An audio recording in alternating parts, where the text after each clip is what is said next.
fácil copiarlo, las barreras están bajando, entonces cómo yo me aprovecho de que también tengo idea y cómo construyo más, y no es construir más por construir más, sino que las cosas que realmente agreguen valor. Sí, es muy fácil mantenerse ocupado, pero es difícil mantenerse ocupado con las cosas importantes. Entonces, es fácil construir software, pero es difícil construir software que agregue valor. Hola y bienvenidos. Mi nombre es Jorge Soto y como cada semana hablamos de lo irreversible en el mundo, la vida y los negocios. Hoy conversamos con Nicolás Serrano. Él es fundador de DataScope, la empresa con la que decidió resolver un problema muy obvio, el papeleo. Lo que empezó como una app para digitalizar formularios, hoy tiene más de 200.000 usuarios en 17 países y con más de 45 colaboradores. Hoy hablamos sobre los retos de escalar una empresa en la TAM, cómo la inteligencia artificial ha sido un game changer y la importancia de la distribución para construir una empresa de software. Bienvenido, Nicolás.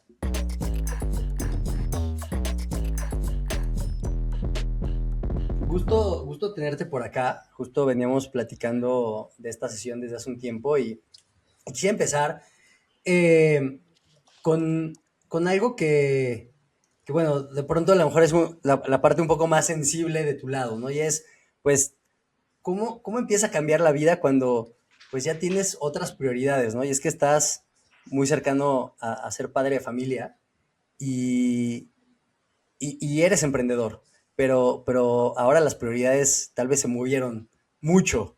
Eh, ¿Cómo te impacta cuando empiezas a pensar en otro tipo de cosas como en pañales, en cómo voy a hacer una u otra cosa, en cómo vas a acomodar tu vida para que todas las cosas sigan fluyendo?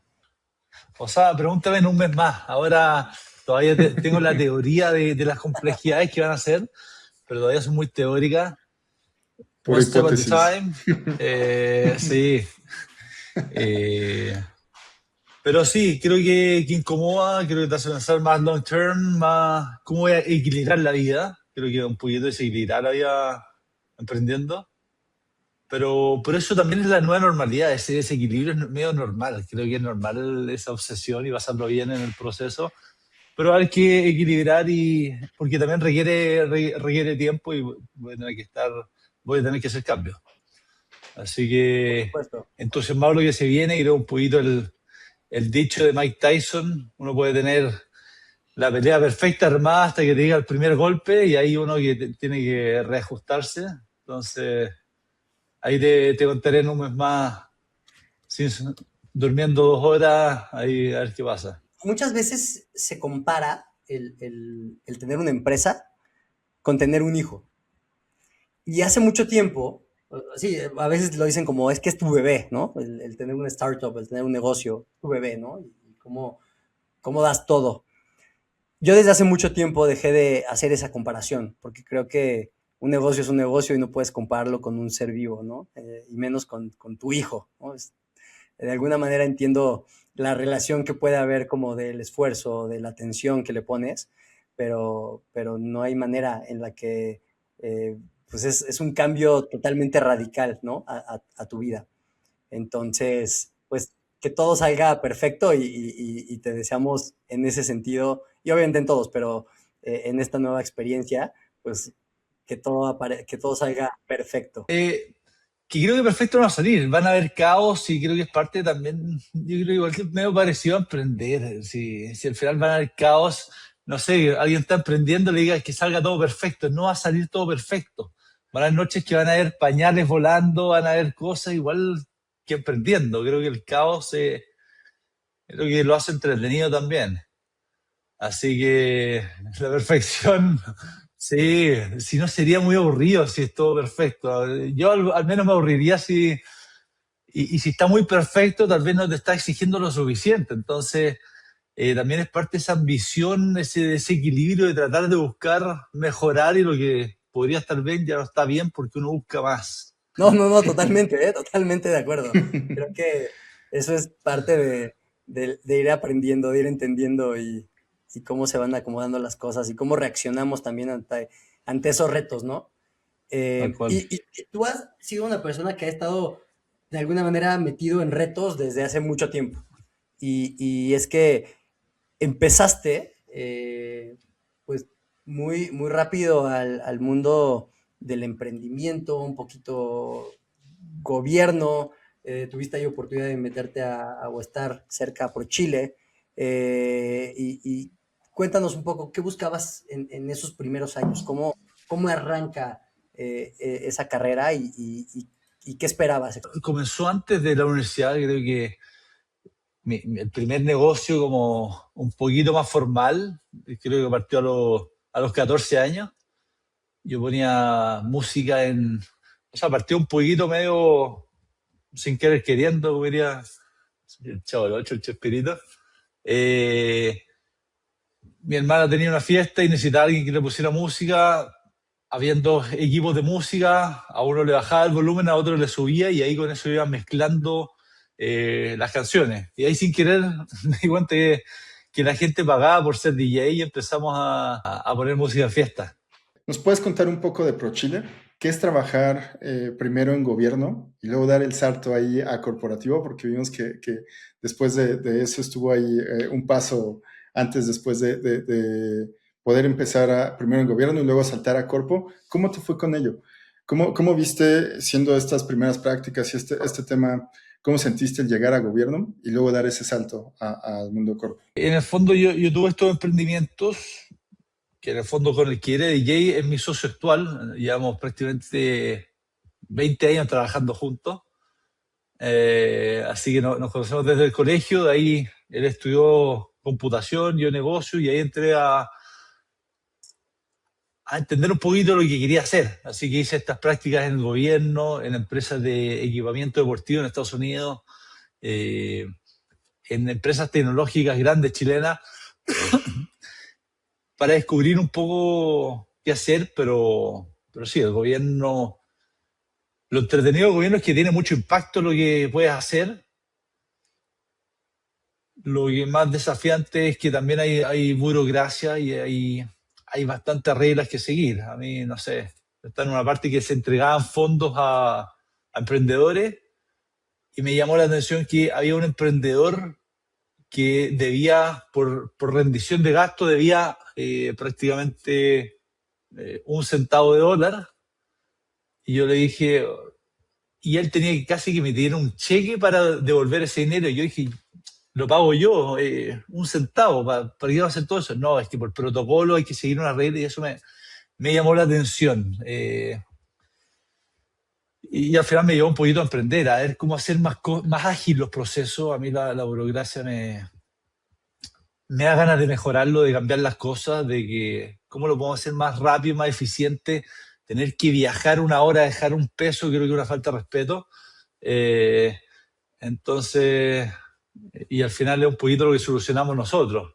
Sí, ir buscando solucionar problemas. A mí me gustan los problemas y buscar formas de solucionarlos me encanta. Oye, y hablaste que tu co-founder tienes ya alrededor de 20 años de conocerlo y haces una de las duplas que siempre recomiendan, ¿no? En este tema de startups, como alguien comercial, alguien técnico y que se vaya dando la magia. En tu caso, ¿cómo fue el poder mezclar esto y el decir, oye, yo voy full a lo comercial, tú dedícate a lo técnico, pero porque ya tenías claro hacia dónde estabas viendo estos problemas a resolver, que inicialmente, por lo que nos cuentas, fue el tema burocrático, ¿no? Como de, oye, me encantaría resolver el tema de procesos. ¿Cómo fue para ti ese proceso con tu co-founder? O sea, cuando éramos DJs, la separación era más, al final todos hacíamos de todo. Después tuve una pastelería juntos, y después después de la universidad comenzamos este negocio de Datascope, y creo que era muy evidente cómo nos separamos los roles. Él había estudiado Computer Science, entonces evidentemente yo no iba a programar. Y creo que mucha confianza mutua en que la decisión que está tomando el otro está perfecta. Entonces, con confianza nos delegamos y dividimos las decisiones de cada uno, la autonomía, y eso ayudó mucho a crear esta relación de trabajo en conjunto. También sabemos que estuviste en Dropper y que fuiste embajador. ¿Nos puedes contar un poco qué es Dropper? Sí, yo saliendo de la universidad en Chile, hice un magíster en finanzas, estaba a punto de irme al mundo financiero, pero apareció este curso de Draper en San Francisco, Ujú. Fue hace más de 10 años, entonces Draper igual era más incipiente, ahora más reconocido. Y, y al final tomé la decisión de ir y fue realmente increíble el curso. Creo que en ese tiempo eran casi 2 meses, Ok, de lunes a lunes, donde estabas todo el día aprendiendo de emprendedores, como que no había un profesor, no era como académico, sino que era muy vivencial. El que te enseñaba a levantar dinero era un emprendedor que ya había levantado 20 millones de dólares. El que te enseñaba cómo estrategias de éxito era el que había vendido una empresa por varios millones. Entonces, era muy práctico, muy incómodo. Te sacaba, en el fondo te sacaban de la zona de confort todo el día y eso es maravilloso. Creo que es súper valioso eso. Es como, no sé, en la teoría uno puede tener un podcast que están todos conectados, pero en la práctica pasan cosas y hay que seguir jugando con lo imperfecto, lo perfecto. Entonces creo que es un poquito que, así la que vida, estas imperfecciones que lo hacen entretenido. fíjate que esto que dices es súper importante, que te den estas mentorías personas que ya hayan hecho algo antes. Creo que hace como 5 años tuve una plática ahí con un mentor y de cierta forma yo me quejaba un poco porque decía, a veces muchos quieren ser mentores, pero nadie ha metido las manos al fuego como para decir, oye, es que me ha sucedido X, Y, Z. Y creo que es de los conocimientos y de la transferencia de experiencia que más valor te deja, ¿no? Y que muchas veces es complejo encontrar quién primero tengas como este mix suave para poder estar hablando con él, teniendo como esta interacción. Y si entraste a un programa así, creo que fue de mucho valor en ese momento. ¿Podrías decir que de ahí nace la idea de Datascope, Nico, o es un poco después? No, volviendo, nace la idea. Ahí nació esta idea de que sea una solución global, no enfocarme, porque por lo general México tal vez pasa un poco menos, pero en Chile muchas soluciones locales. Entonces ahí nos pusimos como restricción que sea un problema global que podamos vender a otros países. Entonces desde el día uno el software lo hicimos en español, inglés, después le agregamos portugués, pensando más globalmente. Creo que ese fue el de los grandes aprendizajes allá. ¿Nos puedes contar para nuestra audiencia qué es Datascope para que estemos todos en la sintonía? Datascope al final es un sistema operativo para manejar a tu equipo en campo. Tienes trabajadores en manufactura, en minería, en retail. Ahí le puedes decir qué deben hacer y recolectar información del trabajo que hacen, principalmente en temas de seguridad, calidad y mantenimiento. ¿Cómo validaste que fuera útil en varias partes del planeta? ¿Qué te llevó a decir, oye, esto sucede en varios puntos, creo que esto es el estándar que nos va a ayudar a poder operar en México y en otras partes de habla hispana? ¿Cómo hiciste esa validación? ¿Fue también por medio de Draper o ya fue parte del ejercicio después? Ahí encontré una idea y ahí fuimos pivoteando. En el fondo la idea inicial de Datascope no fue esta, era similar, pero distinta. Pero ir validando, hablando con el cliente, creo que esos principios no han cambiado en estos 10 años. Hay que seguir hablando con el cliente, independiente si es una fintech, si es un field operations o lo que sea. No asumir, creo que asumir de acá desde el escritorio, como que uno puede crear cualquier supuesto de qué es cuál es un buen feature, pero realmente hay que ir a terreno a hablar y testear. Ok. Oye, y hablando, y en este contexto del tiempo, cuando empezaste esta idea, ¿qué fue lo que te llevó a decir, esa es la idea que quiero ejecutar? ¿Cuál es tu momento wow de decir, creo que ahí me voy a lanzar a ejecutarlo y a ver, a empezar a iterar y a entender que por ahí va el camino que quiero lograr? ¿La versión romántica o la real? Las dos, si quieres.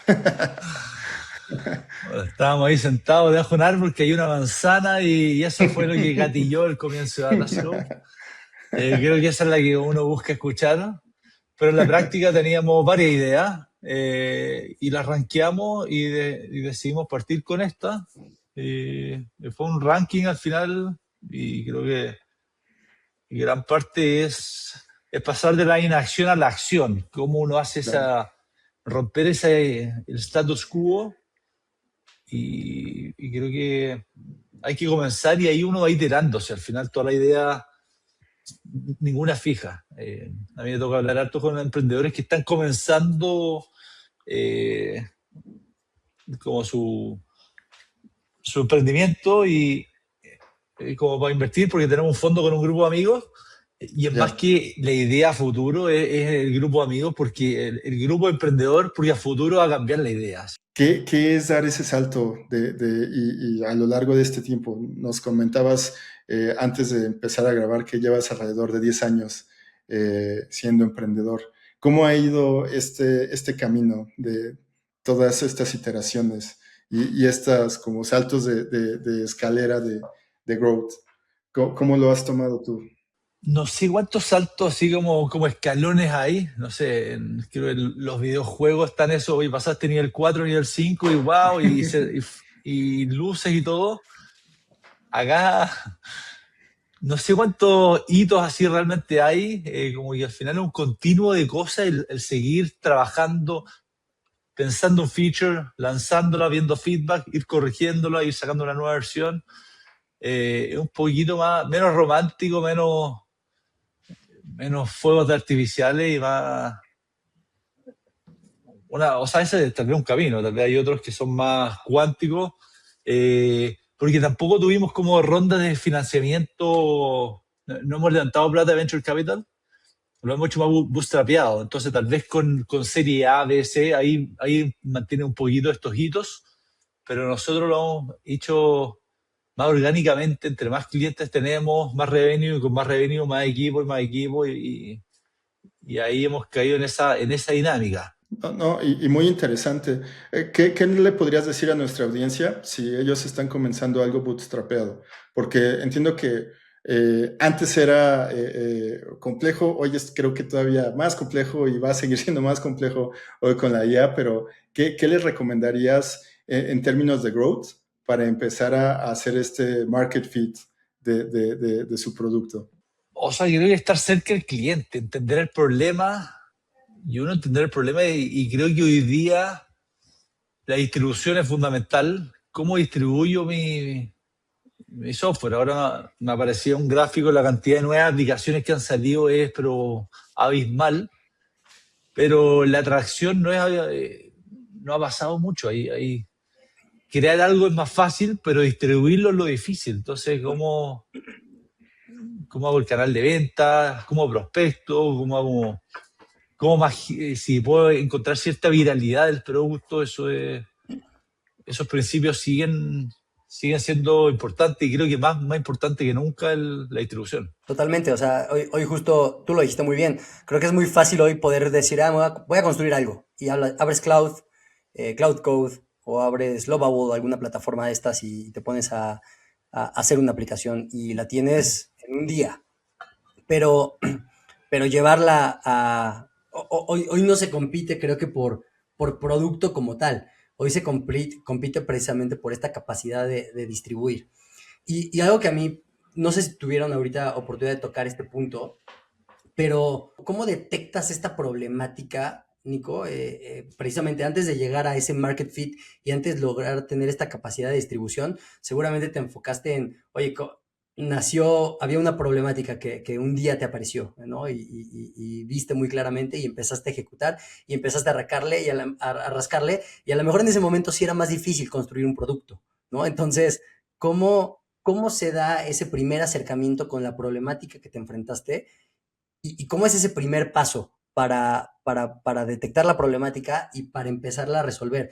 Y un poco muy de la mano con esto que ya estamos hablando, porque esto nos lleva a cómo consigues ese primer cliente, que muchas veces es de lo más difícil que hay, ¿no? O sea, cuando no tienes un producto claro, cuando no estás claro de cuál es el valor que estás agregando, e inclusive muchas veces se construye ese valor al estar iterando con diferentes clientes, ¿no? Y hasta que a uno por fin le resuelves la problemática específicamente, ¿no? ¿Cómo elegir? O sea, al final, la idea inicial la hablamos con potenciales clientes y algunos dijeron, yo pensaba que me iban a pagar, no sé, $10 por cada transacción y me dijeron que te voy a pagar 10 centavos. Y ahí dije, uy, esto que en realidad no me da no me da el modelo de negocio así, así que ahí hicimos cambios en la forma de cobrar.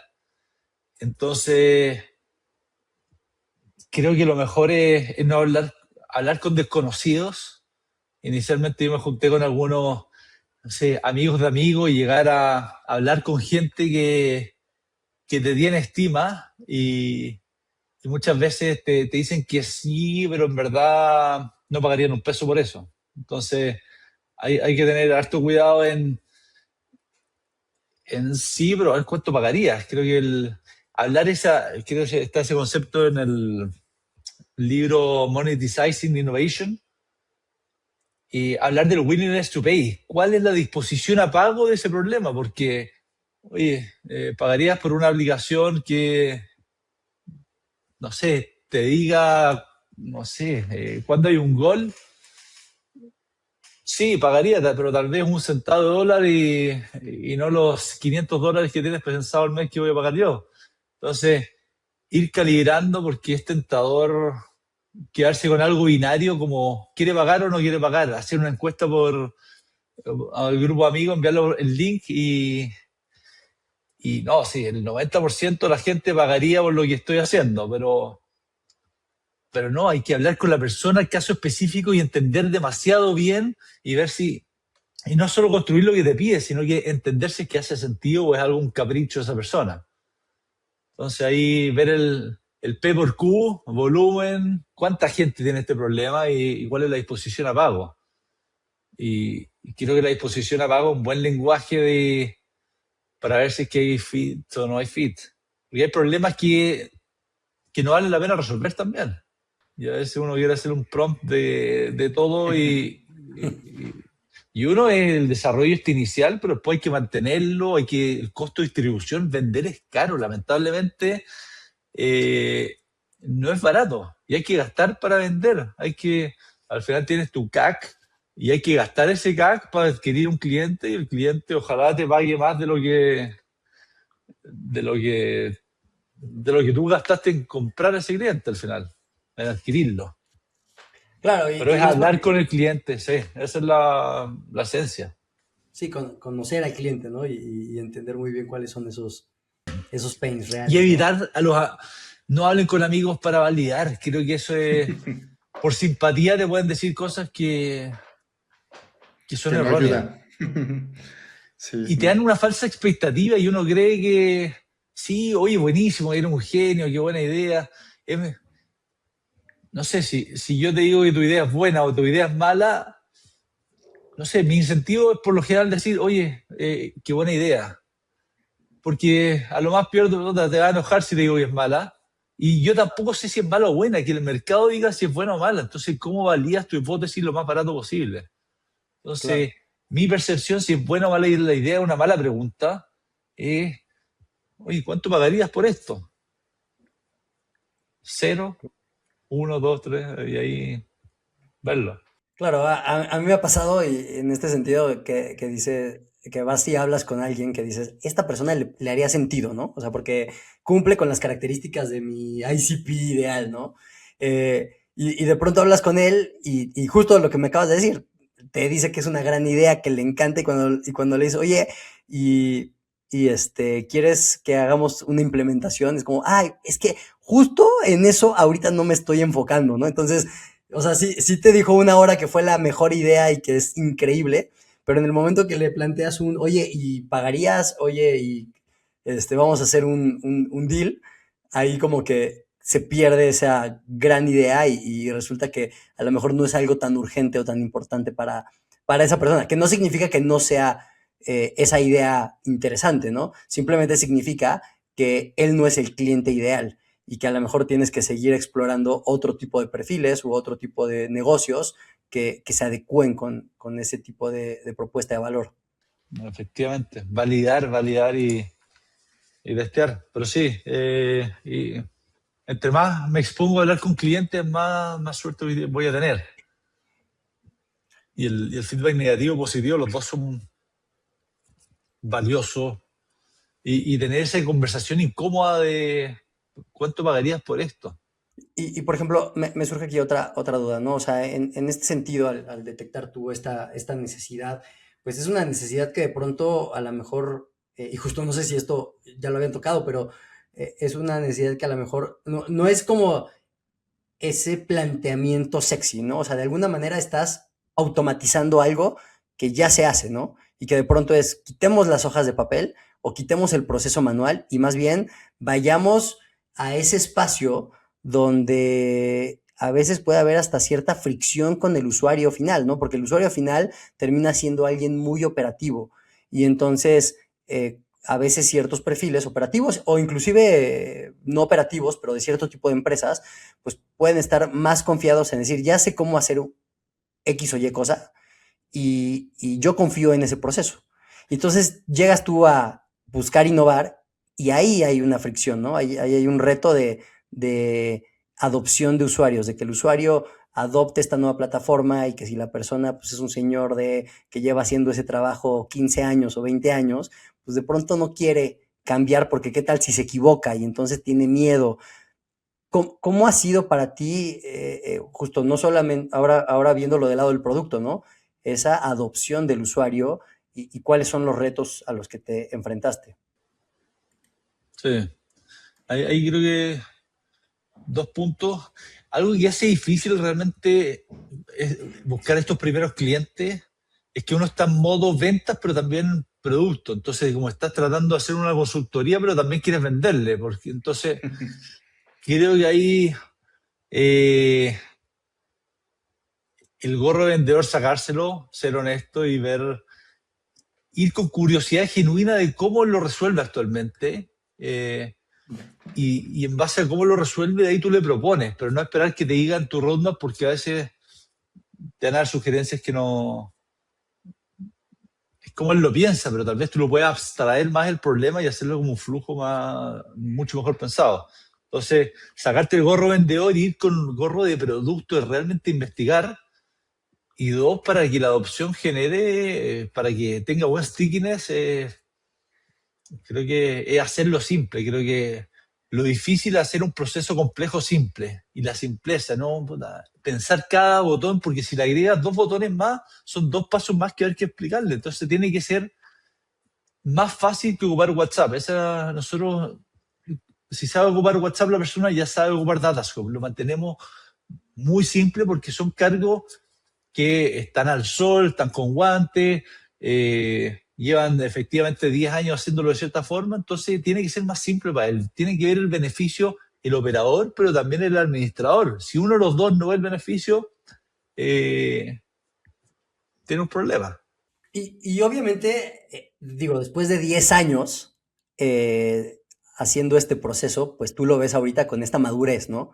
Pero cuando arrancabas, no lo veías de la misma forma, ¿no? Además, no sé si te ha pasado, pero cuando eres más joven, de pronto eres como más, quieres hacerlo rápido, a veces hasta existe, digo, no lo sé, ¿no? Pero a mí me pasaba, ¿no? Que hay cierta soberbia, que dices, oye, pues te estoy viniendo a arreglar el problema y tú no lo estás alcanzando a ver, ¿no? ¿Cómo fue para ti en ese inicio y cómo ha ido evolucionando precisamente? Digo, ya nos hablaste de cómo lo manejas hoy, ¿no? Pero al principio, ¿cuáles eran esos retos también para nuestra audiencia, ¿no? Que de pronto están emprendiendo y que a lo mejor no están su producto llevándolo como al éxito que esperarían tener en un proceso de venta, precisamente porque no detectan estos puntos, ¿no? Que, ¿Cuál es la diferenciación que tú ves entre el cómo vendías antes y el cómo hacías ese proceso, digamos, de seguimiento de producto, de aprender, y el cómo ha evolucionado ahora? Sí, creo que antes tenía más overconfidence, al final ese sesgo de que uno va por ahí y que este feature, este sí que sí. Pero es un sesgo cognitivo que uno cree que tiene la razón y por lo general no la tiene. Pero uno puede ir calibrándolo. Creo que es bueno eh, tomar un pensamiento más como hipótesis de que como certeza. A ver, tengo esta hipótesis, ¿cómo probamos esta hipótesis lo más barato posible? Y una vez que ya lo validas, le vas quitando riesgo, bueno, avancemos con esta hipótesis, pero pero verlo más como hipótesis que como una verdad. Y creo que inicialmente puede ser un error uno confiarse con el camino del éxito, como la perfección no existe, lamentablemente. Eh, a mí me gusta pensar este método de pensamiento científico, me encanta y que alguien se amarre que la idea es perfecta, ¿no? Soberbia, como cabeza dura, como creo que es bueno cuestionarse y si la idea viene de mí o viene alguien que lleva 2 meses en la empresa, cuestionémonos porque cada uno tiene una perspectiva distinta y validemos la hipótesis lo más barato posible. Oye, Nico, ¿y cómo extrapolas esto, todo este conocimiento y experiencia que nos estás diciendo? Hace rato nos contabas que también inviertes, ¿no? Que tienes ahí un grupo de amigos con los cuales también hiciste ahí un fondo e inviertes. ¿Cómo extrapolas todo este conocimiento a la hora de buscar un emprendedor y una idea? ¿Qué es lo que principalmente tú notas o ves y qué estás buscando a la hora de decidir hacia un emprendedor o una idea? No sé, no hay como un playbook, oye, este es el check, check, check. Creo que es dificilísimo, o sea, de mi lado como, o sea, es difícil lo que hacen los inversionistas, tratar de, con un pitch de media hora, definir si es que quieren o no seguir. Creo que es súper difícil lo que hacen. Eh, entonces, no sé, ver cómo son, cómo actitud, cuán abierto a explorar ideas son, qué han hecho, cuán busquillas son. Creo que el ser eh, creativo en buscar soluciones creo que son habilidades que uno trata de detectar en estas sesiones de big pitch eh, y que la idea va a seguir evolucionando con ello, que no es fijo lo que hacen, sino que están abiertos a que evolucione en base a conversaciones con el mercado. Y creo que el mercado es el mejor, el que dice si es correcto o no, más que el inversionista. Pero creo que, y como inversionista, creo que la solución es diversificar y no se sabe, que es realmente muy difícil saber a priori a cuál le va a ir bien y a cuál le va a ir mal. Eh, pero apostar en buena gente, con buenos valores, creo que eso es lo que buscamos al menos por ahora. Vamos a Y ver qué nos dice. El primer cheque lo hicimos hace un año, así que creo que faltan unos mínimo 5 años para ver qué tal nuestro criterio o descriterio que tenemos. en ese sentido, ¿cómo ha sido para ti ese cambio de cachucha, ¿no? O sea, de pronto un día estás en soy emprendedor, tengo que seguir mi gut, ¿no? Y otro día te cambias la cachucha y es, no, o sea, el gut no importa, o sea, tengo que ver los números y eso es lo que va a mandar. ¿Cómo equilibras En las decisiones del día a día, las decisiones del día a día para eh, entre el emprendimiento y en este caso comparándolo con tu gorra de inversionista? el 99% del tiempo de emprendimiento y esta cachucha es muy part-time. Vamos viendo emprendimientos de grupo de amigos y gente que vamos conociendo en el camino. Eh, pero no, si tratas de ponerle mucho número a una startup inicialmente, creo que es muy difícil. Creo que es 100% guata o barriga o gut eh, para la inversión, porque también se pide mucho due diligence y cosas, tampoco hay tanto. Si es una empresa que lleva tal vez un PowerPoint, entonces tampoco se puede pedir mucho en ese sentido. Eh, y uno personalmente ahí como ya como emprendedor, ir equilibrando, creo que los datos creo que cada vez más fácil tomar decisiones basadas en datos, conectando tu fuente de información a cloud y distintas fuentes, creo que uno trata de racionalizar más las ideas. Al final igual, según el prompt que le haga, si te va a decir que sí o que no, así que también uno lo puede cegar lo que quiere. Oye, y hablando de prompts y esto que también creo que se nos vino a todos y en todos los nichos, el tema de IA, ¿cómo te reinventaste y cómo atacaste este tema que nos llegó de pronto, ¿no? Que de un día a otro fue un boom y que pues hoy es parte esencial de tu producto? O sea, sí, llegó un paraguaso. Siempre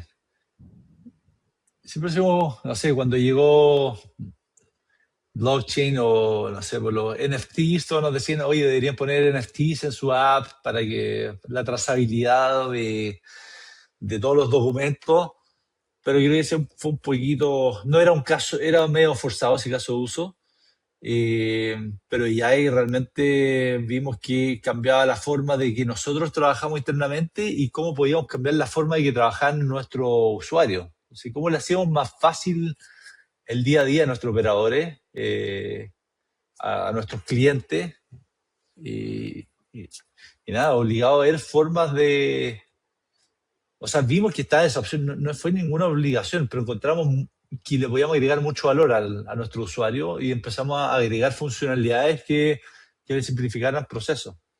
Entonces sí, ha sido una sorpresa y a pesar de que hablamos, oye, llevas 10 años, creo que llevo uno porque cambiamos toda la forma de operar. Y el producto está evolucionando más rápido que nunca y está muy entretenido, está demasiado dinámico y ese dinamismo te hace cuestionarte y nuevamente bajar tu soberbia de que llevo 10 años haciéndolo así, me da lo mismo acá, comenzamos de cero, cuestionemos todos los procesos, porque todo se puede hacer distinto ahora. Oye, y acabas de mencionar algo bien importante, Nico, el tema de los procesos. Justo hace un rato hablábamos, Rick y yo, sobre cómo hay muchas empresas que ahora están decidiendo implementar IA, ¿no? Eh, y es obvio, es la tecnología que está de moda. Para muchas funciones, hace mucho sentido que se implemente IA. El tema es que no todas las empresas están como en el stage adecuado para realmente integrar IA full, ¿no? Y cuando hablo stage, no solamente hablo de si eres muy grande o muy chico, hablo sobre las condiciones hasta del equipo para que puedas implementar IA y lo puedas hacer bien. Y uno de los factores que creo que es importante para que precisamente puedas implementar de manera adecuada IA es porque tienes claridad en tus procesos. Y si no tienes claridad en esos procesos, pues de pronto se puede dificultar todo muchísimo, porque tú lo acabas de decir, es una tecnología que nos da dinamismo. Y entonces un día puedes estar haciendo las cosas de una forma y al otro día transformaste todo el proceso por completo. Entonces, hoy, ¿cómo juega el factor de procesos contigo y en Data Scope y cómo has logrado hacer que esto, pues justo estos cambios se mantengan sin romper pues tus flujos de trabajo, digamos, ya implementados? Sí, un buen punto. De cara al cliente,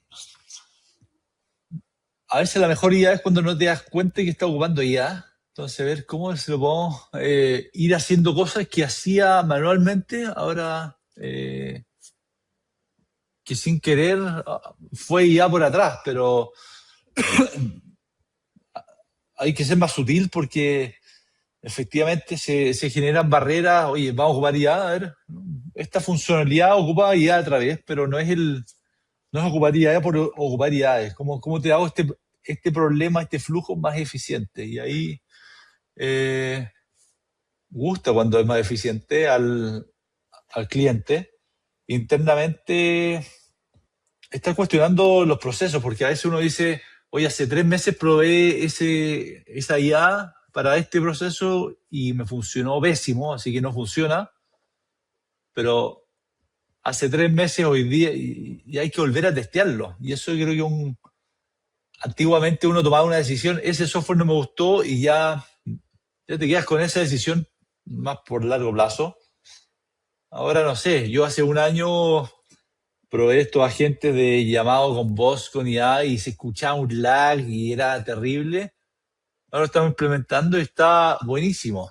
Ahí también creo que la canibalización empieza a ser un tema, ¿no? Creo que la facilidad de lanzamiento de features en otras plataformas, al igual que en las que tú sacas, creo que puede ser un tema ahí súper fuerte. Y bien lo platicábamos con Jorge, como comentó, creo que son varios layers como de implementación, ¿no? Primero, que el negocio esté de acuerdo y con ganas de hacer un cambio. Segundo, que sepan en dónde quieren ese cambio. Y tercero, que ocurra, ¿no? Porque creo que en esas tres layers el tiempo puede ser infinito en tiempo humano. Entonces, eso lo hemos estado viviendo un poquillo de cerca ahí, Jorge y yo, y creo que tú también lo has estado viendo de cerca con tu producto, Nico. La verdad, entonces, como lo mencionas, tu foco completo es hacer que la IA no se sienta a través de tu producto. Así es como está siendo tu dinámica y la visión en Datascope. Sobre eso, ¿qué tipo de problemas te has encontrado? Ahora hablemos el lado no tan lindo a veces de la IA. Con estas implementaciones de IA, ¿cuáles han sido tus retos fuertes o problemas en este tema de implementarlo ya en este producto vivo que aparte tiene miles y miles de usuarios, ¿no? Un error básico, o sea, si el prompt fue bueno o fue malo, si lo que se le está pidiendo es lo adecuado o no. A veces uno saca un mal resultado, pero el prompt no estaba bueno. Entonces, eh, hay que ser cuidadoso para ir descartando hipótesis de qué falló o qué funcionó bien. Entonces, creo que ese es un problema no menor. El prompt que se ocupe, el modelo que se ocupe. Bueno, como founder y como CEO, siempre lo que vas a buscar es que haya un negocio, ¿no? Y que el negocio se mantenga y que dé dinero, ¿no? Ese es lo prioritario. Entonces, algo que me gustaría entender en tu forma de ver las cosas es cómo priorizas. Porque en este tema de tecnología y particularmente en este tema de inteligencia artificial, ¿no? Porque hoy hay mucho ruido, mucho marketing. Te metes a YouTube y hay un montón de gurús diciéndote, ¿cómo llegar de cero a $10,000 al mes, solo dedicándole media hora al día, ¿no? O sea, y dices, brother, ni siquiera tienes una empresa, o sea, nunca lo has hecho. ¿Cómo es que tú vienes a decirle a alguien más esto? Pero el tema es que hoy hay mucha gente que lo está haciendo, o bueno, que está buscando que la IA sea lo que resuelva y construya todo un negocio. Para ti, ¿cómo ha sido esa implementación de inteligencia artificial en ese sentido, en cómo lo priorizas? O sea, ¿han sido cuidadosos o se han ido así como de lleno? Porque no solamente es implementar una tecnología, ahorita lo mencionabas, cuando fue con blockchain, evaluaron, ¿no? Y decían, pues, si cambia mi negocio, no cambia mi negocio, ¿hasta qué punto vale la pena hacerlo? Es más ruido que realmente el valor que está dando, ¿no? Ustedes hoy, al tener un volumen importante de usuarios, pues también ya tiene otro tipo de responsabilidades, ¿no? Que tiene que ver con la data del cliente, de quién es esa data, a quién le estoy, o sea, estoy usando un modelo, ¿no? Y ese modelo, pues al final le estoy pagando una versión premium y entonces me dicen que no van a usar mis datos para entrenar otros modelos. Pero si haces un mal uso en algún momento de algo, pues eso puede ser un riesgo para ti y obviamente para tus clientes, ¿no? Entonces, en ese sentido, ¿cómo ha sido esa implementación de esta tecnología para ustedes, ¿no? Viéndolo desde este punto de vista de CEO, más allá de este lado sexy de el producto va a evolucionar muy rápido, ¿no? Hay que mencionar que las prioridades son hacer dinero y crecer. Creo que el crecer y el dinero creo que es una consecuencia. Si estoy enfocado en hacer dinero, creo que se pierde la optimización. Al final, si resolvemos un buen problema importante de buena forma al cliente, después como consecuencia llega el dinero, pero el foco y cómo enfoco es y cómo veo el problema al cliente, cómo solucionamos de mejor forma al cliente ese problema. Y como consecuencia va a haber más disposición a pago, va a haber más retención, va a haber más expansión, pero pero creo que es fundamental no olvidarse que al final estamos solucionando un problema y si me alejo mucho del problema pierdo todo ese grip y creo que sí, y como bootstrapeado creo que también me enfoca mucho en estar cercano al cliente y le doy tiempo, me junto a almorzar con clientes, reuniones, me gusta ver cómo está la cosa. Entonces eso creo que ayuda a priorizar bastante. Y lo otro, efectivamente, hay que ser cuidadoso implementando esta solución porque tenemos datos y los datos hay que cuidarlos, viendo ahí los modelos para que no se entrenen los modelos con esa información. Eh, y sí, progresivamente ir construyendo sobre el software que ya tenemos para agregarle más valor. Y, y es agregar cosas sobre algo que está operando. Entonces ir agregando nuevas cosas más que, oye, si no tengo nada, tal vez puedo ser más brusco con los cambios. Acá hay que igual tener cierto cuidado, que no rompa la versión anterior y cosas por el estilo. Pero, pero internamente, no sé, ahora, hace unos meses fui a San Francisco y ahí comentaba que sí, nosotros ocupamos Figma en la parte de producto y tal cosa y me dijeron, todavía usas Figma y como que, como si ya pero estuviese hablando de que ocupaba Paint. Era En como la época de las cavernas, ¿no? la época de las cavernas, entonces está cambiando demasiado rápido, pero estar mirando el proceso de nuestros clientes, pero también nuestros procesos, cómo nos recuestionamos todo y creo que tener esa apertura lo hace entretenido cuestionarse todo. Acabas de decir algo bien interesante, o sea, cómo de pronto por fuera o externos hace un tiempo tuvimos, creo que, no sé si lo recuerdas o has tenido contacto con él, pero con Santiago Carranca, que justo nos conocimos jugando pádel hace como 2 años, este, y justo, hablamos de San Francisco y cómo, pues hay también este factor de pues San Francisco van años adelante de nosotros, de Latinoamérica, vaya, y de pronto ellos, pues sí, con acelerador puesto y todo lo quieren transformar, quieren usar el último modelo de la manera más eficiente posible y están avanzando muy rápido, ¿no? Entonces, de pronto, ¿cómo nos comparamos y podemos seguir siendo competitivos versus estas otras startups u otros negocios que están surgiendo allá y que además están dispuestos a, pues, más con este mindset de pues rompe lo que tengas que romper, después lo arreglamos, y después lo acomodamos, pero tenemos que pues implementar, ¿no? Y tenemos que vender rápidamente y además sí con a lo mejor una idea mucho más enfocada en tenemos que crecer, más que ese relacionamiento del cual tú nos acabas de hablar. ¿Cómo fue para ti, pues, este contraste? O sea, Silicon Valley creo que es un lugar mágico, muy entretenido, no sé, no me acuerdo quién lo escuché, pero en el fondo en Nueva York la gente, el estatus de las personas es por cuánto dinero tienen. En Washington DC por a quién conocen. En Los Ángeles por la fama.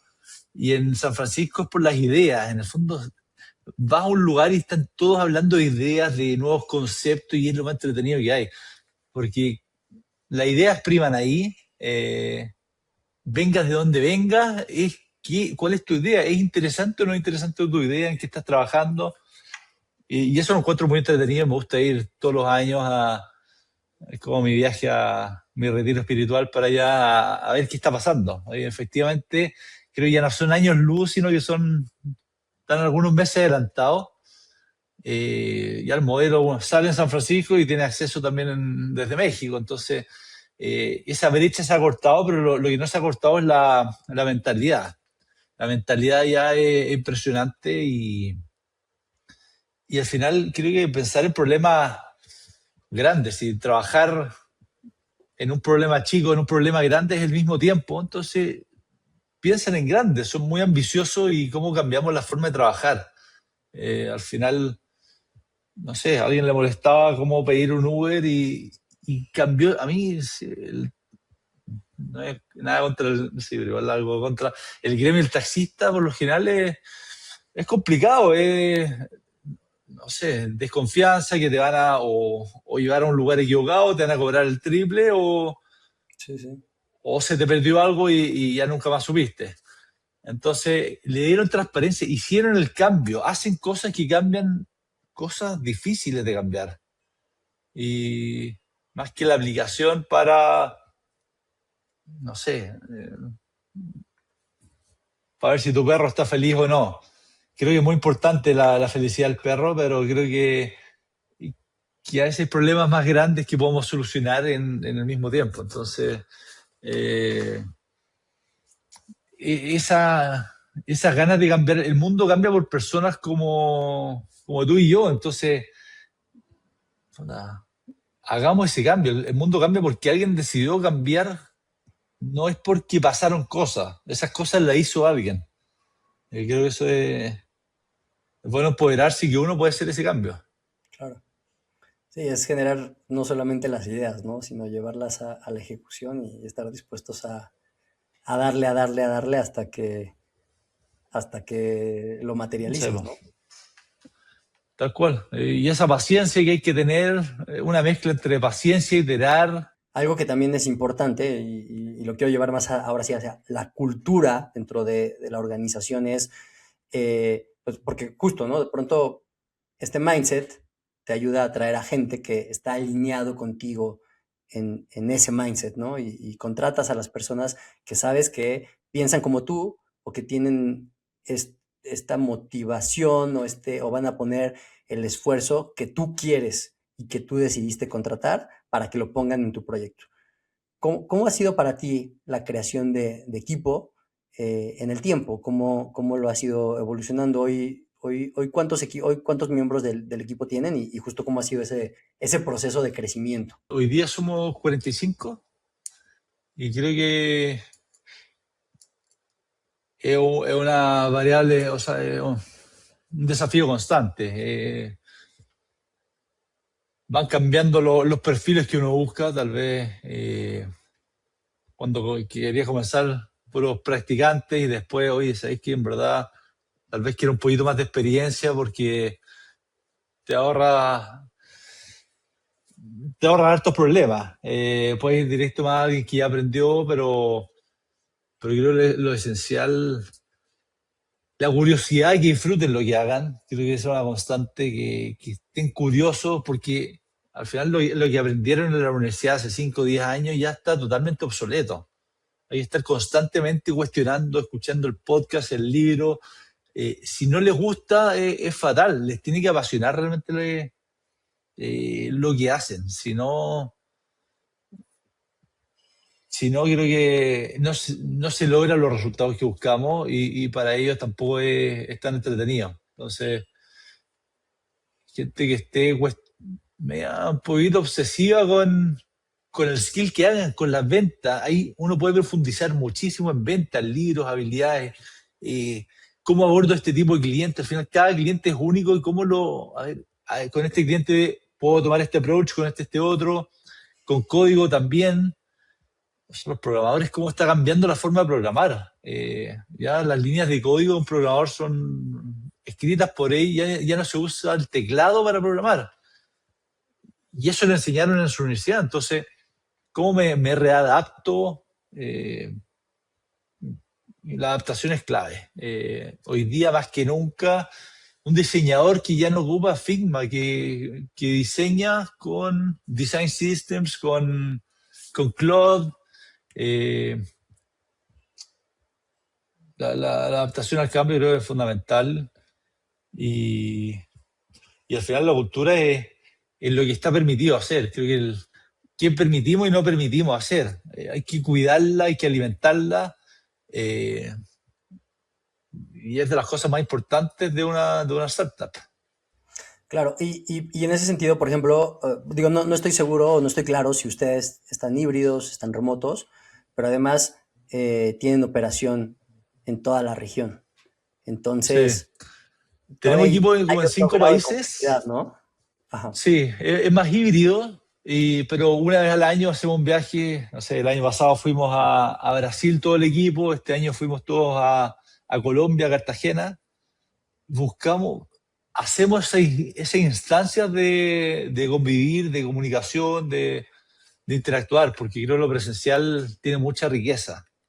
Salen, uno se conoce de otra forma, y salen ideas, sale este lenguaje en común de distintos países en un lugar, y eso creo que hacer esa cultura es difícil, y remoto, 100% remoto, creo que lo hace mucho más difícil. Sí, por supuesto. Y más cuando, además, justo, digo, no sé qué lenguaje sea su lenguaje de operación diaria, si es el inglés o de pronto, no sé si estás en Español es el Brasil. que domina. En Brasil Ya. igual portugués, pero el equipo de Brasil igual habla español. Sí, y de pronto tienes pues diferencias de horarios ligeras, pero ya 1, 2 horas, pues ya uno no está en el mismo horario que el otro y entonces se complican las juntas. Entonces hay un reto de pronto hasta en ese sentido. Y como dices, creo que a veces ni siquiera nos damos cuenta del valor que hay de un chit chat de pasillo, ¿no? De esa conversación de, oye, hiciste esto y esto, y fue 3 segundos en el pasillo en lo que alguien fue por un café y alineó con otra persona. Y, y cuando estás remoto, nosotros igual en reto estamos pues prácticamente full remoto, es un 80% remoto, este, y a veces pasa eso, ¿no? Que esta conversación de pasillo no se da y entonces si no entraste a una sesión o si no te escribiste por el grupo y todos alinearon en el grupo y todos leyeron el comentario en el grupo, pues entonces no te enteraste. Y si escribieron más de un tema y sí mencionaron algo, pero se quedó escondido entre la conversación, pues de pronto te perdiste de algo que a lo mejor era muy relevante que tenías que saber, ¿no? Sí, Entonces, sí, esos son creo que los retos de lo remoto, ¿no? hay que ser muy intencional con la comunicación, más que sobrecomunicar. Creo que, no sé, hay cosas que se pierden a veces. No sé si a alguien le molestó algo. Presencial lo puedes notar muy fácil. Oye, esta persona está molesta, pero online no se ve, no lo nota. Entonces le damos mucho hincapié, oye, si algo te molestó, te gustó, hablemos 5 minutos después, y lo dejamos a tiempo. Pero eso de llevarse el problema y guardárselo, después guardárselo, ahí ya por lo general después explotan bombas. Entonces, hablarlo a tiempo, y, y al final una relación, sea el tipo de relación que es, en el fondo creo que hay relaciones comerciales, laborales, relaciones de amistad, relaciones de pareja, algo en común de todas las relaciones es la comunicación, y es bidireccional. Y, y no sé, si a mí me encanta Slack para hablar cosas, oye, nos conectamos 5 minutos más, cosas, oye, el almuerzo de hoy día, cosas puntuales. Pero si algo más complejo, escribirle, oye, me molestó tal cosa, puta, sin querer le puse mayúscula, y de ahí la otra persona cree que estoy gritando. Entonces, oye, conectémonos, pierde mucha emoción. Hay que ser un poeta hasta las poesías, cada uno lo entiende distinto. Eh, entonces, mejor presencial, segundo mejor con cámara, y vernos, y tener todo este lenguaje no verbal que es fundamental.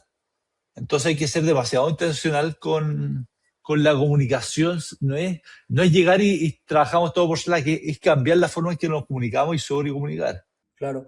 ¿Y ustedes manejan alguna metodología o algún sistema específico para este management y para el tema hasta de retroalimentación? No sé si hay alguna metodología puntual, pero tenemos nuestros rituales. No sé, viernes por medio hacemos un show and learn, donde alguien presenta una nueva temática de tecnología o algo interesante que podamos aplicar. Como medio de nuestro TED Talk, eh, comentar algo interesante. Después, cada 2 semanas también tenemos una sesión donde hacemos micrófono abierto, y me preguntan, o a los líderes nos preguntan lo que quieran, ya sea preguntas directas levantando la mano o preguntas anónimas, para generar transparencia y solucionar eh, cosas que pueden estar no claras al estar remoto. Estos viajes anuales, vamos haciendo distintas ceremonias para fortalecer nuestra cultura remota, man. Esta cultura híbrida. Entiendo que hace un momento mencionabas el tema de Stanford, y sé que haciendo un poquito de investigación y leyendo un poquito de tu historia, pues nos fuimos dando cuenta, Ricky y yo, que estudiar ha sido algo importante en tu vida. De alguna manera te has mantenido preparándote y recientemente estuviste justo en Stanford, en el Scaling Program de Stanford, ¿no? Entonces el LBAN, ¿no? ¿Qué te pareció esa experiencia? ¿Qué te llevas? ¿Cómo cambió tu mindset al estar en ese tipo de programas? Siempre he sido más de aprender de podcasts, de libros, de cosas muy ágiles, no sé, leer, tomarme un curso de Anthropic hoy día en la universidad creo que estaría totalmente obsoleto, porque desde que crearon el syllabus hasta que lo están presentando y estoy enrolado, pasaron Claro. 6 meses, y en 6 meses estamos en Opus, no sé, 4.5. Entonces, siempre he sido más fan de lo inmediato, de lo que puede salir, no sé, desde un Udemy hasta un podcast a la conferencia de Saster, que sale mucha información de gente que lo practica. Pero ahí me llamó la atención lo de Stanford, que es este programa de Latino Business Action, que en el fondo igual hay ciertos frameworks que tienen 10 años y es lo mismo. Hay conceptos que no cambian y ayudan. Creo que para lo inmediato, la nueva forma de ocupar cloud, creo que la universidad no es el camino, pero hay ciertos frameworks más macro que sí te ayudan un poquito a ordenarte, como, no sé, ayudan a estructurar un poquito más tu idea. Y creo que es bueno ir combinando tal vez estos libros o tal vez libros más de la misma universidad que te dan ciertos frameworks y complementarlo con cosas más tácticas del día a día.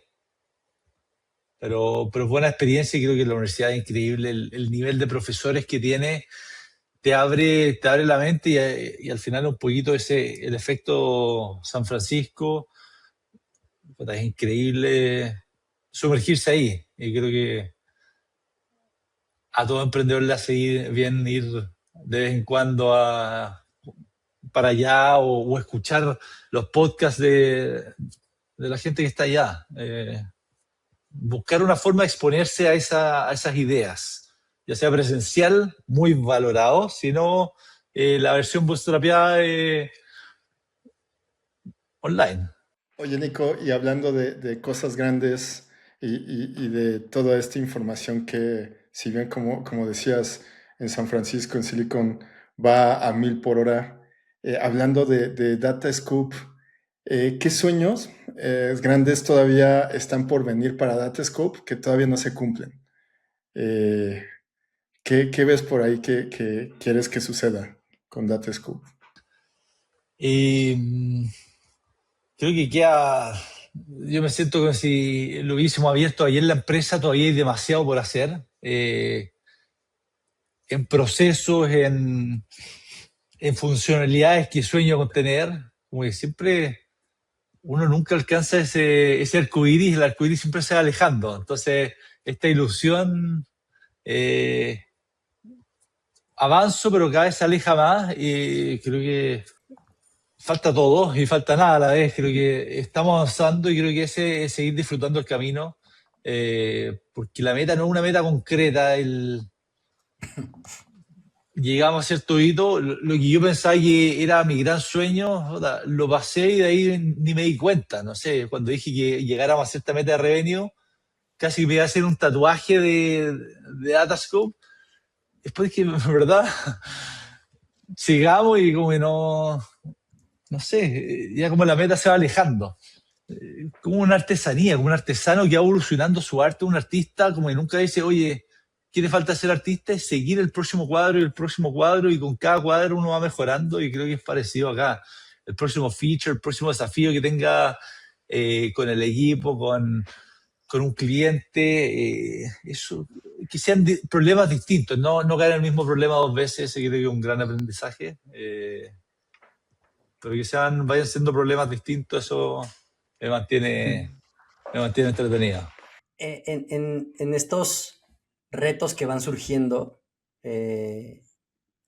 ¿tú cuál dirías que es como el reto o este temor que podrías llegar a tener en este momento del camino, ¿no? Por el contexto en el que hoy te encuentras, el tamaño de empresa, las necesidades del negocio, ¿cuál es como ese reto que no te deja dormir hoy a lo mejor y que estás enfocado en resolver? Los problemas más difíciles son los de persona. Creo que los técnicos son los más fáciles de resolver, más hoy día que un prompt te explica este problema, pero los de persona creo que son los más complicados. No hay uno puntual, pero creo que esa es la tónica en cuanto a management y, y el reto como empresa es cómo no quedarse obsoleto. O sea, si uno, o sea, al final cualquier software es más fácil copiarlo, las barreras están bajando, entonces cómo yo me aprovecho de que también tengo idea y cómo construyo más, y no es construir más por construir más, sino que las cosas que realmente agreguen valor.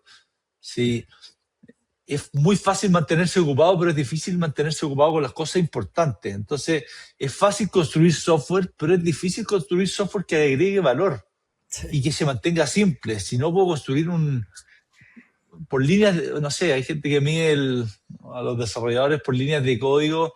Ahora, prompt, hazme todas las líneas de código del mundo y voy a estar feliz. No, con menos líneas, ¿qué valor genero? Y ese es el desafío y creo que eso no va a cambiar con o sin AI. ¿Cómo soluciono el problema, the real problem, no solucionar la app para ver la felicidad de los perros? Y que ese valor que además pones en la mesa se mantenga vigente, porque justo con este cambio de tecnologías, un día algo que, o sea, había empresas que se dedicaban a algo bien específico y un día justo llega Cloud y te lo automatiza y ya te cuesta, pues no sé, tus $20 al mes y está conectado con un MCP y vámonos, ¿no? Ya, o sea, ya no tienes un negocio porque se automatizó por completo, entonces es parte del reto también estar como bien actualizado, innovando y buscando cómo evolucionas, ¿no? No, es de nunca parar y creo que siempre ha sido así. Claro. Es que ahora está mucho más rápido este ciclo de desarrollo, pero antes era otro desafío, antes, no sé, la máquina de escribir que dejó fuera a cierta gente, después Word dejó fuera a muchos, no sé, es una constante que la tecnología va cambiando la forma de trabajar. Al final, Sí, no, brutal. Me voy a poner Oye, tecnología no Nico, es tech. me voy a poner filosófico, pero ayer vi un capítulo Total. de House of Dragon ¿Ya? y hay una escena en la que uno de los personajes llega y dice, este es el trabajo de la vida de mi padre, ¿no? No sé si han visto la serie, pero pues básicamente el que era el rey fue reconstruyendo una ciudad, ¿no? A escala. Y dice, este es el trabajo de la vida de mi papá, ¿no? Y yo cuando estaba viendo eso dije, qué duro, ¿no? O sea, pensar porque ya estaba así como arrumbado, roto, había animales ahí y dices, qué fuerte pensar que a veces le puedes dedicar todo el tiempo, todo el esfuerzo a algo y de pronto un día simplemente, pues, es irrelevante para alguien más, ¿no? Y creo que esto va muy, muy de la mano. Tenemos que asegurarnos que lo que sea que estemos construyendo podamos, uno, hacer, sentar las bases para transmitirlo, porque me queda claro que llevándolo hacia esa escena, pues el personaje que era el rey, pues nunca le transmitió ese valor a quienes eran sus hijos, ¿no? Y entonces, para ellos era irrelevante eso, para ellos era un juguete, ¿no? Más y ya. Y en este sentido, pues emprender y construir cosas es también, pues justo transmitir ese valor todo el tiempo y poder, no solamente para nosotros como hacia a nivel de un negocio, pero también hacia tus clientes, hacia tus proveedores, porque estás colaborando con ellos, y la manera en la que estamos transmitiendo valor todo el tiempo, no solamente a un usuario, sino a todo el ecosistema que rodea ese producto o ese servicio o ese, pues, lo que sea que estás construyendo. Entonces, nada, como que lo sentí ahorita Está y se los quería filosófico, ¿verdad? plantear. Fue, Súper, ¿eh? sí, sí. Oye, Nico, hablando de retos y también ya para ir finalizando esto, si no creo que nos podemos llevar otra hora, 2 horas. Normalmente hacemos una pregunta que es, ¿cuál es tu momento irreversible desde que Mi momento empezaste? irreversible. De la vida Exactamente. o de tu emprendimiento, De tu de lo que emprendimiento, quieras. lo que te venga a la mente. Uf, momento irreversible. Creo que si me preguntan en un mes más, la respuesta tiene que ser está bien obvia, pero acá, o sea, y en ambos casos creo es la misma. La creación creo que es bien adictiva y te empodera, que uno puede crear algo y puede mejorar algo y creo que me llama harto la atención, que puedes hacer algo que le puede ahorrar horas y horas a otra persona, creo que es maravilloso. Eh, la creación, creo que llevar la idea a la práctica, sí, creo que ese Inception creo que es rico. Ese creo que es mi momento irreversible, cuando ves que alguien dice, wow, gracias. Claro. Eh, Eso me gusta encontrar problemas y con la tecnología cambiar la forma en que se opera, lo encuentro, pero mágico. Muchísimas gracias por el tiempo. Fue un gusto Gracias a tenerte por ustedes, pues, acá. contra viento y marea logramos espero ahí nos Espero siga la que lluvia por allá. ya paró, gracias a Dios. Entonces ya. Ya se Excelente. pudo. Chao. Todo. Mil Tremendo, pues. gracias, Nico. Oye, muchas gracias, Rick y Jorge. Buena tarde por allá. Tomar acción es irreversible. Si encontraste ideas de valor en este episodio, compártelas con ese amigo que necesita escucharnos. No olvides suscribirte, deja tu like y mándale esto a alguien antes de que el algoritmo nos esconda. Gracias por escuchar.